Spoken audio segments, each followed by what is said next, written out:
Merci, Madame la Présidente, de nous permettre de présenter une synthèse du travail accompli depuis l'année dernière, juin 2018. Je rappelle que Martinique Réserve de Biosphère est une association née de la volonté des principaux acteurs de la société civile martiniquaise. Elle est composée de 18 membres fondateurs, 5 associations, Contact Entreprise, le Codérom, le Carbet des Sciences, Tropicatrium et l'Association des maires, et 13 personnes physiques, parmi lesquelles Monseigneur Macaire, Coralie Balmy, Karine Roy-Camille, Jean-Paul Joannel, Emmanuel de Rénal, Emmanuel Nossin, Emmanuel Lise et Michel Fayad. Elle ne bénéficie d'aucune subvention publique et ses actions sont financées par des partenariats, des dons privés et des associations. Je complète cela en disant que ses membres sont tout à fait bénévoles. Son objet est hors norme. Elle porte le dossier de candidature mondiale de la Martinique à un titre de l'UNESCO, celui de réserve de biosphère, destiné à faire émerger une stratégie territoriale attractive constituée par les Martiniquais eux-mêmes. C'est la première fois dans l'histoire des candidatures à ce titre qu'une association apolitique rassemblant une société civile aussi diverse porte cette candidature. L'UNESCO suit cette initiative avec beaucoup d'attention et une large visibilité sera donnée à la Martinique en cas d'obtention du titre.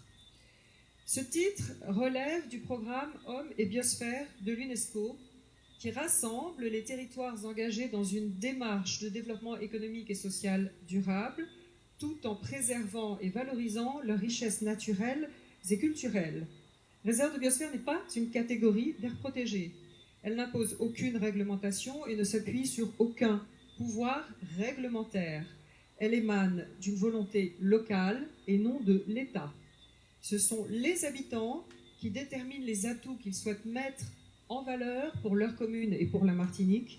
Ce sont les habitants qui feront rayonner leurs projets dans le monde, car ce titre donne accès par ses réseaux à une coopération nationale, régionale et mondiale, à des institutions internationales avec lesquelles travailler et à des financements internationaux.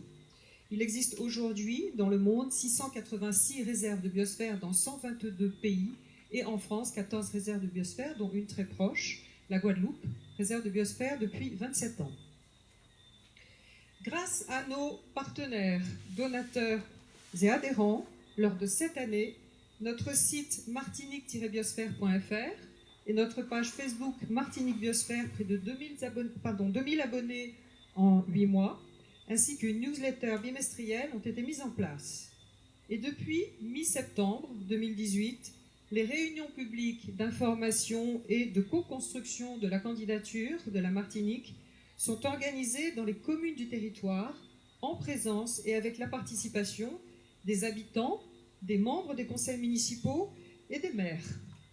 La construction de cette vision collective se fait autour de 4 thématiques: richesse culturelle, richesse naturelle, savoir-faire produit et activités engagées en faveur d'un développement durable, et recherche et éducation à l'environnement. À ce jour, 22 communes sur 34 ont été impliquées.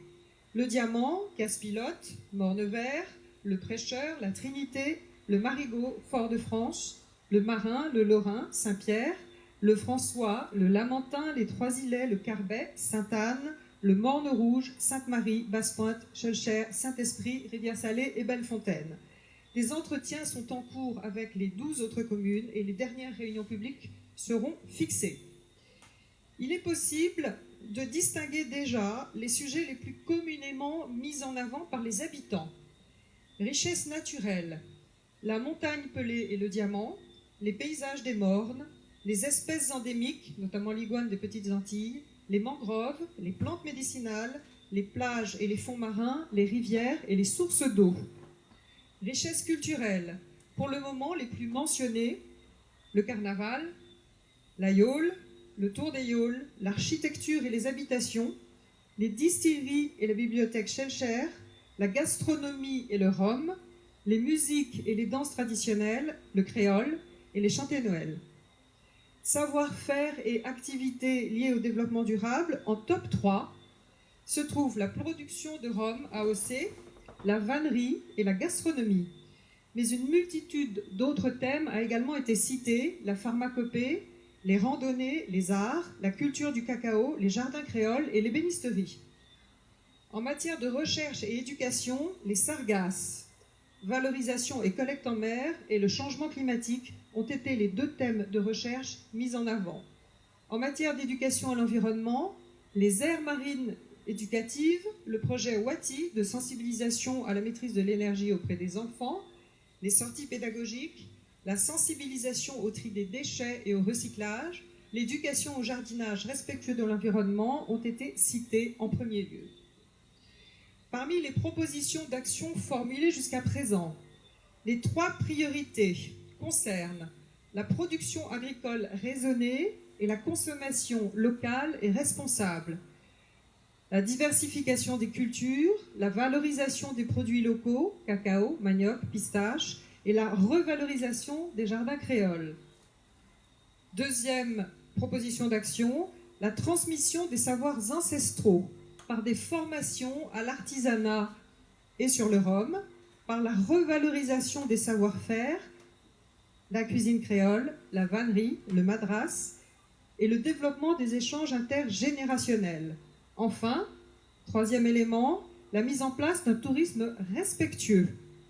Il s'agit là, pour les habitants, de sensibiliser les visiteurs et les populations à la protection des sites, de les sensibiliser sur les déchets, de développer des circuits touristiques à thème, artisanat, rhum, agriculture et histoire ont été mentionnés.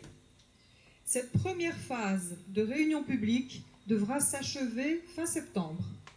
La deuxième phase sera celle de la synthèse des informations recueillies et des enjeux identifiés lors des réunions et de leur présentation aux représentants des communes, du monde socio-économique, associatif, académique, religieux et scientifique.